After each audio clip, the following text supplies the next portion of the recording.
I have said this in the past, and I will repeat the same thing here now. If Boko Haram criminals can be given amnesty, be trained, and given commercial support, if Sunday Agboha is still a free person working on the street, if Gani Adams is still a traditional ruler, and if this guy in the southwest, in the south, what do you call him? Remind me his name. If they are still alive, Dokubo Asari, if Dokubo Asari is still free, and if Tom Polo is still a federal government contractor, I don't see any reason why Kanu should be behind bars. They have committed more crimes than being alleged to have been committed by Kanu. If Kanu cannot be released on the basis of legality, he should be released on the basis of equity, fairness. If he cannot get justice, at least he can be given freedom based on equity. Because these people that have criminal records all over the horizon have committed more crimes than Kanu, than what Kanu is being alleged to have committed. Therefore, for me, keeping Kanu behind bars is immoral, is illegal, is unconstitutional, is a crime, and he's being cherry-picked for persecution. For now, he is being persecuted. Luckily, it will go round.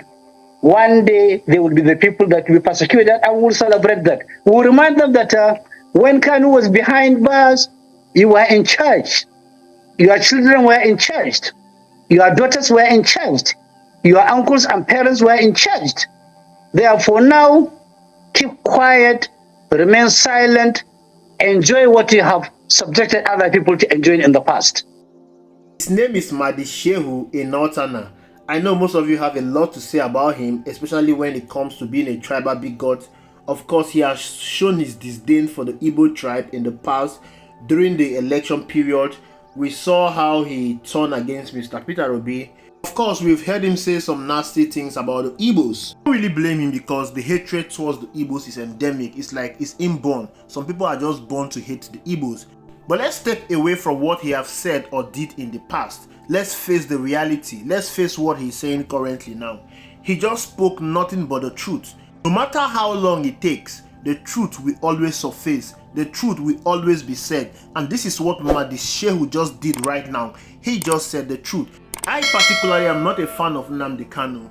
I did not really like the way he handled this whole Biafra agitation. First time Nnamdi Kanu was released from prison, the first thing he did was going around telling the people in the southeast not to participate in an election. You hear no election in Igbo land. Nnamdi Kanu had the clout. Nnamdi Kanu had the crowd. People adored him. A lot of persons worship him. They listen to him and majority of them stay away from election in Igbo land. Nnamdi Kanu is seeking to actualize the secession of the Igbo people away from Nigeria. In other words, we will say that Nnamdi Kanu is seeking for a political solution to the problem of the Igbos. To get a political solution, you need to go the way of politics. You need to play politics with it. This is the part that Nnamdi Kanu failed. There is no reason for asking the people to stay away from election. What you need is referendum, and the Nigerian constitution do not accept referendum. There is no referendum in the Nigerian constitution. So how are you going to achieve referendum in a country that do not support referendum? You need to go the way of politics. Send people in the National Assembly that we go and discuss about referendum, that we discuss about the agitation of the Igbo people, that we discuss about self-secession. It is not in the Nigerian constitution. And Nnamdi Kanu has a crowd, the support to put in people on the floor of the National Assembly, to make governors in the southeast, to make National Assembly members in the southeast. These politicians will be loyal to his cause. These politicians will ensure that they do everything possible to ensure that there is self-referendum in the Nigerian constitution. The current politicians we have, they don't care about it. But rather than creating politicians in the southeast, that will run away with this mission, that will run away with his vision, Nnamdi Kanu decided to divide the Southeast and made them not to participate in election. This is the reason why you have someone like Hope Uzodinma as a governor of Imo State. Hope Uzodinma do not want to hear anything about IPOB or Biafra in Imo State. Another reason why I'm not a fan of Nnamdi Kanu was because of the way he attacked other people that do not believe in the Biafra agitation. The truth is, Biafra does not comprise of just the 5 Southeast states. Biafra comprises of a lot of states that has been demarcated, has been balkanized, and some of the states are in the South. For you to actualize the real Biafra, you must ensure that all these people that were balkanized away from the Southeast states come together to support your cause. You must talk to them. You must reach out to them. There must be a real agenda on ground to ensure that this thing works. But Nnamdi Kanu did not see any of that. He was rather calling them enemies of Biafra. He was saying all manner of things and attacking even elders. That was a wrong thing to do. That is the reason why many people are not even speaking for his release. This is one of the things that I don't support Nnamdi Kanu with, the way he handled Biafra. I believe that Biafra will be actualized, but it will not be actualized with the way that Nnamdi Kanu and Simon Ekpa has created it. Absolutely no. If Biafra is created with this level of what Simon Ekpa and Nnamdi Kanu has created in Igbo land, then there will be a serious trouble. There will be no peace in Biafra land. There will be no growth in Biafra land. There will be no development in Biafra land. There will be constant strife and fight in Biafra land. Biafra will be actualized, but it will be done in a more peaceful way. For the fact that I am not a fan of Nnamdi Kanu does not mean that I support his incarceration. Whatever the Nigerian government is doing to Nnamdi Kanu is illegal. Just like Madi Shehu said, Nnamdi Kanu is being persecuted because he's Igbo. The Nigerian government has spent its existence to ensure that they keep Nigeria one, and they are keeping Nigeria one at the detriment of Nigeria. They don't want to hear anything about Biafra. They don't want to hear anything about secession. They don't want to hear any region trying to succeed out of Nigeria. They will do everything possible to keep this country one. Not because for the growth of Nigeria, not because for the development and prosperity of Nigeria, but because it will be easy for them to keep looting the country dry. That is the reason why they want the country to remain one. Nigeria is only united, Nigeria is only one because of their own selfish personal reasoning. So they will do everything possible, including killing anyone that come up with any idea of succeeding out of Nigeria. They did it in 1967 when the Igbos left Nigeria. Millions of Igbos were killed in a war that was not meant to happen.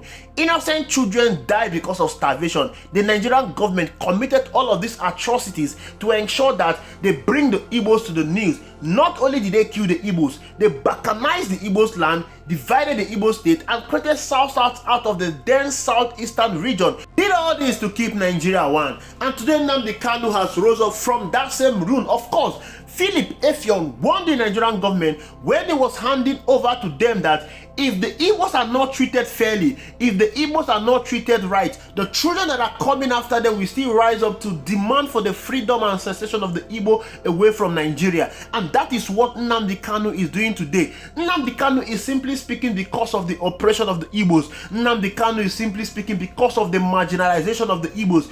All Nnamdi Kanu is calling for is the freedom of the Igbos, separation of the Igbo from the Nigerian state. Nnamdi Kanu has not committed any crime, but is being treated like a criminal, whereas those that have committed huge and heinous crime in Nigeria are still walking the street of this country freely.